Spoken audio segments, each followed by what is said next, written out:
तो उनका गुस्सा जायज है, लेकिन फिलहाल इसमें जब तक नया एनसीएल का मामला सॉल्व नहीं होगा, जब तक सारे ओबीसी स्टूडेंट्स जिनके पास नए एनसीएल हैं वो स्वीकार नहीं हो जाएंगे, तब तक फाइनल मेरिट लिस्ट कैसे आ सकता है।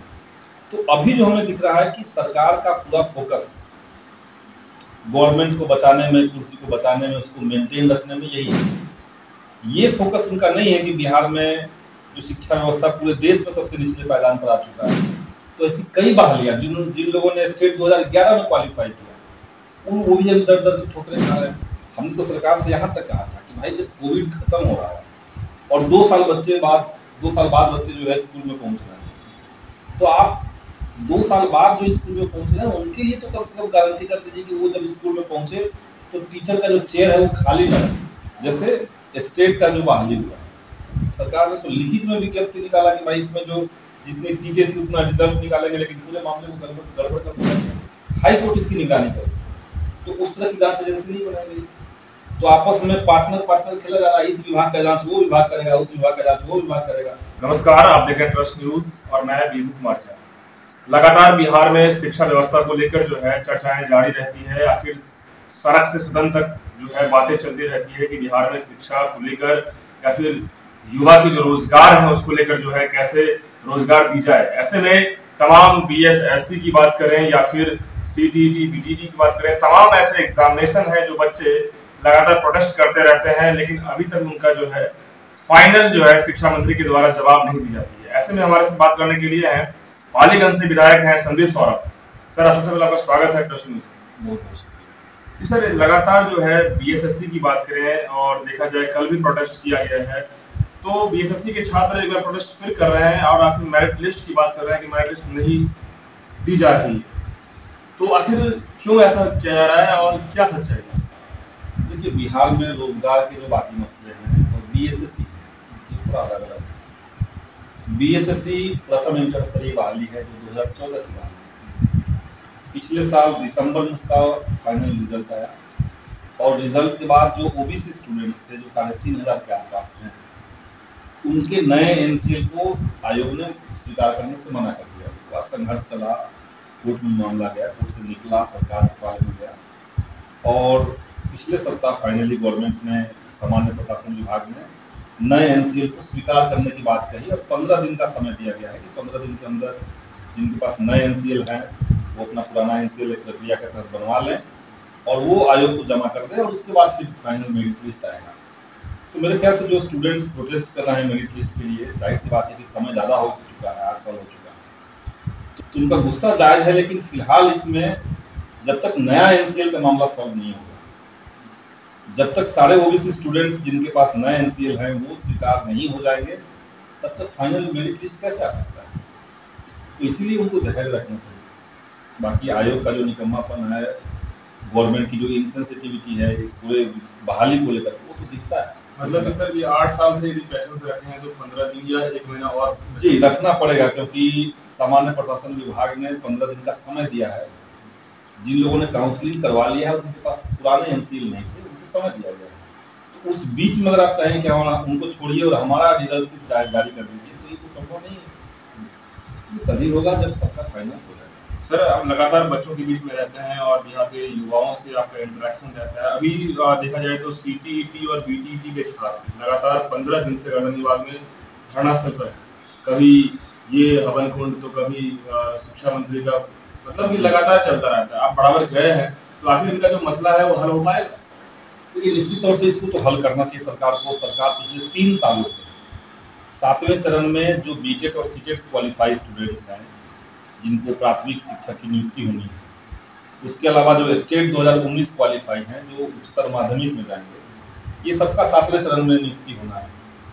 अब सरकार के साथ दिक्कत ये है कि इनकी प्रायोरिटी में एजुकेशन नहीं है, क्योंकि सरकार और सरकार को प्रभावित करने वाला जो तबका है बिहार का, उनके तो बच्चे सरकारी स्कूल में जा नहीं रहे हैं।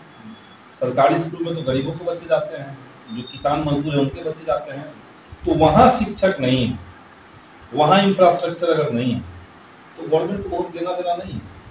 अखबारों में जुमले उछाल दिए जाते हैं, विधानसभा के अंदर झूठे दिलासे दे दिए जाते हैं और फिर से सरकार वही करती है जो उनको करना है।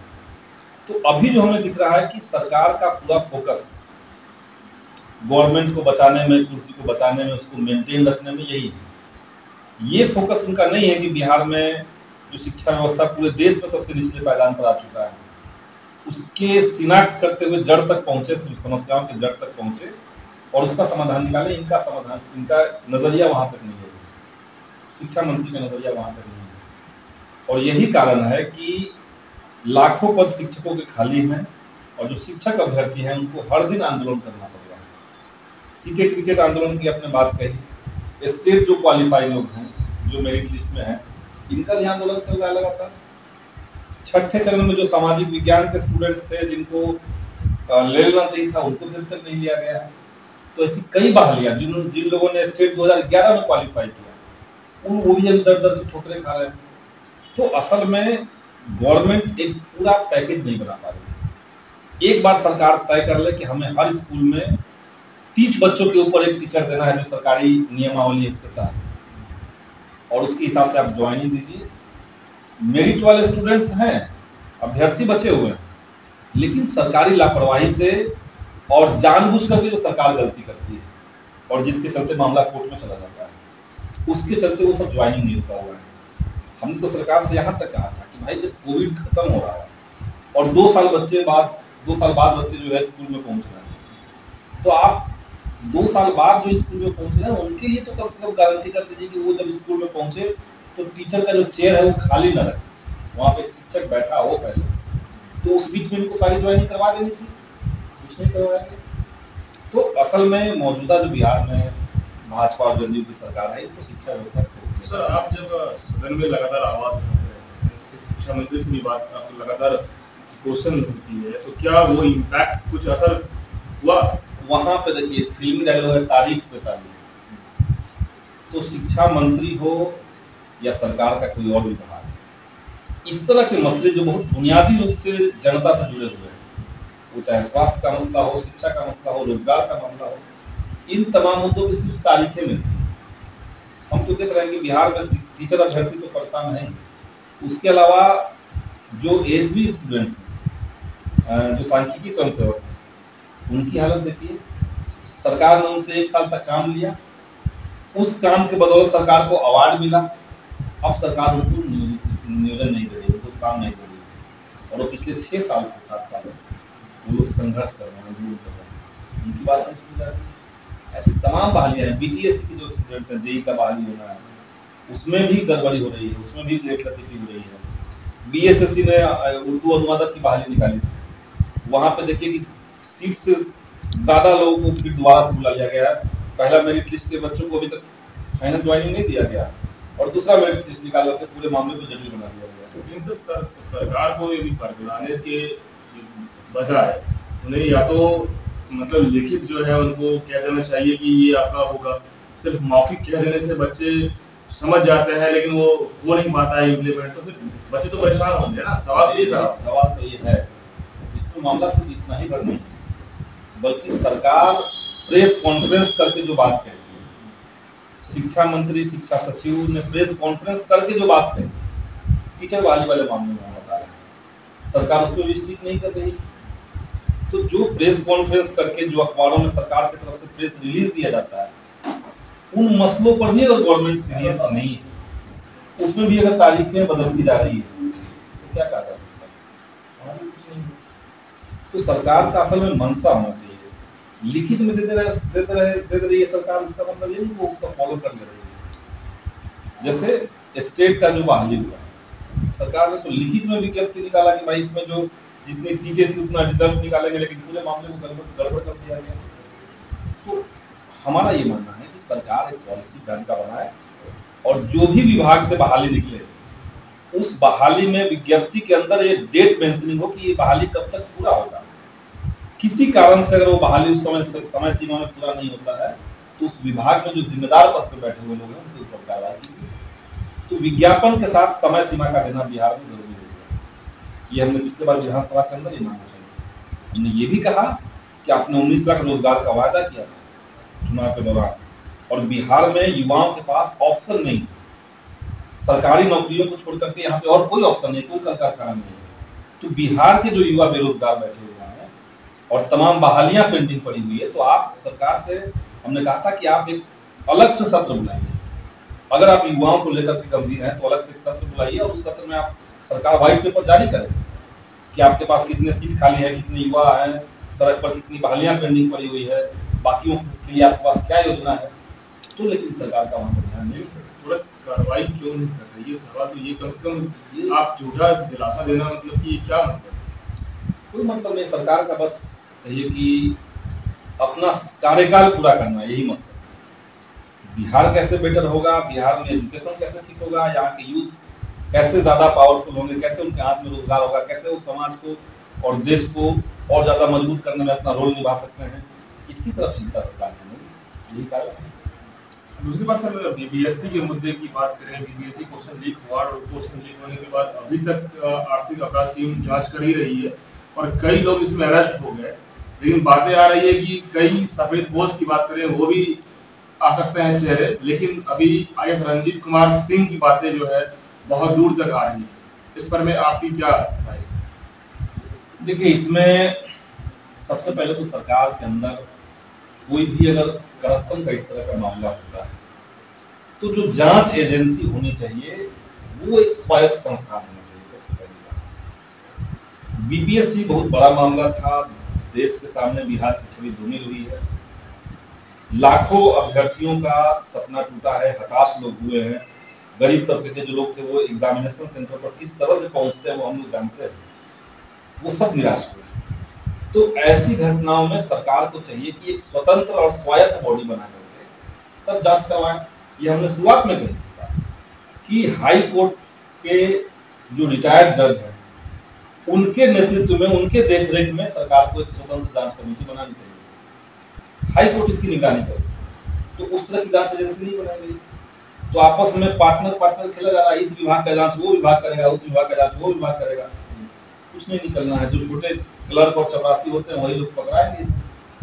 जो ऊपर सिस्टम के अंदर जो लोग घुसे हुए हैं, जो बड़ी मछलियां हैं, वो इससे पकड़ में नहीं है। फिर तो वैसा ही होगा जैसा चलता आ रहा है कि मतलब मामला दबा दिया जाएगा और हाँ, कुछ लोगों को सजा हो जाएगी, उसके बाद लीपापोती मामले का हो जाएगा। लेकिन ढंग से अगर सरकार इस पे एक्शन ले और तह तक जाए तो न सिर्फ जो पेपर लीक करने वाले अधिकारी हैं, जो जिम्मेदार लोग हैं, वो अरेस्ट होंगे, बल्कि सरकार को एक रोड मैप भी मिलेगा। बिहार में तो हम लोग देख रहे हैं कि 10th से लेकर के बीपीएससी तक 10वीं की परीक्षा हो, कोई और कॉम्पिटिटिव एग्जाम हो या सिंपल एग्जामिनेशन बोर्ड का एग्जाम, सब जगह ही पेपर लीक के मामले हैं।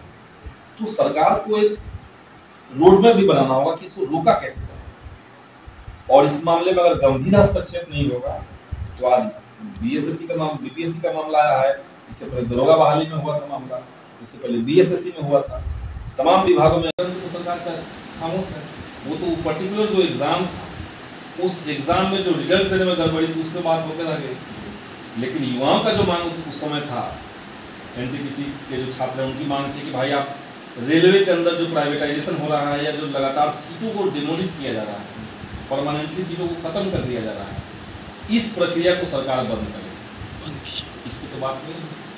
तो इसीलिए एक ओवरऑल मूवमेंट न सिर्फ रोजगार के लिए बल्कि देश को निजीकरण से बचाने के लिए, देश को दोबारा से बिकने के लिए, दोबारा से गुलाम होने से रोकने के लिए आंदोलन तो चाहिए। सर, एक महत्वपूर्ण सवाल है, अभी मुख्यमंत्री नीतीश कुमार की सरकार में गठबंधन की सरकार है, ऐसे में शिक्षा व्यवस्था की सबसे अहम मुद्दे आ रहे हैं, शिक्षा व्यवस्था, रोजगार, युवा।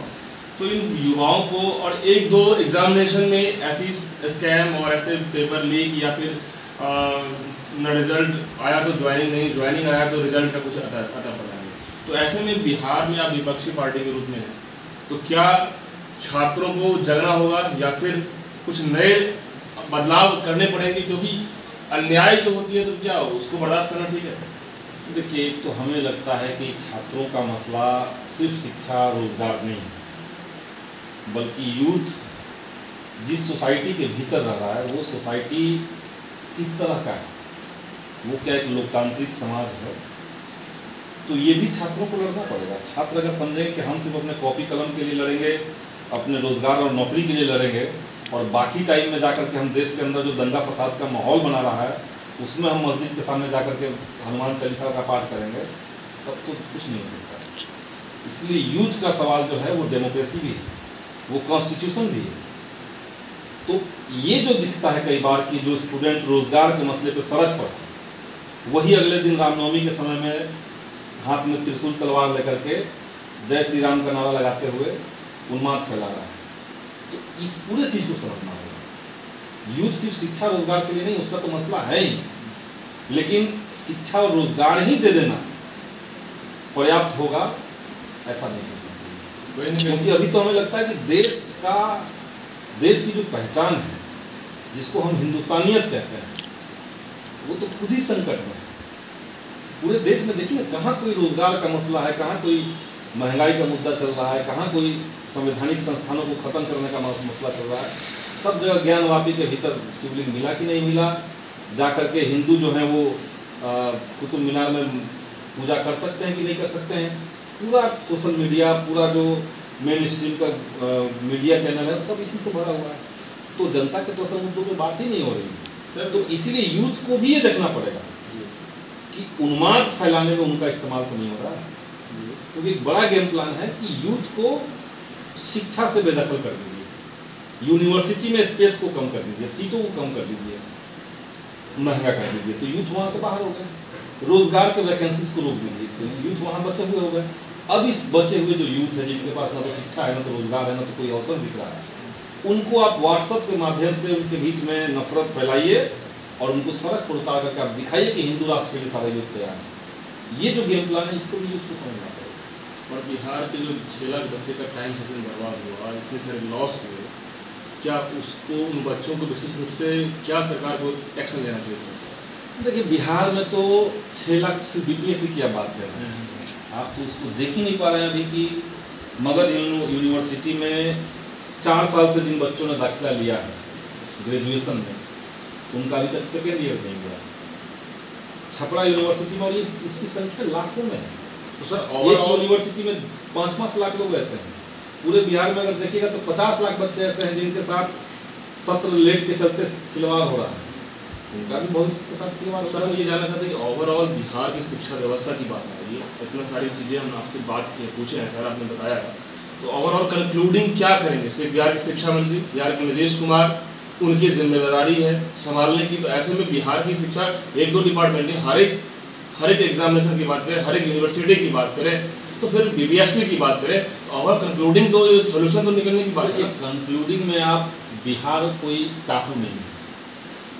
अगर केंद्र में बैठी हुई सरकार लगातार एजुकेशन को और एजुकेशनल इंस्टीट्यूशन को लगातार टारगेट करेगी, प्राइवेट यूनिवर्सिटीज़ को बढ़ावा देगी, सरकारी स्कूलों को बंद करने वाली नई शिक्षा नीति लेकर के आएगी, तो बिहार उतना स्वायत्त नहीं है।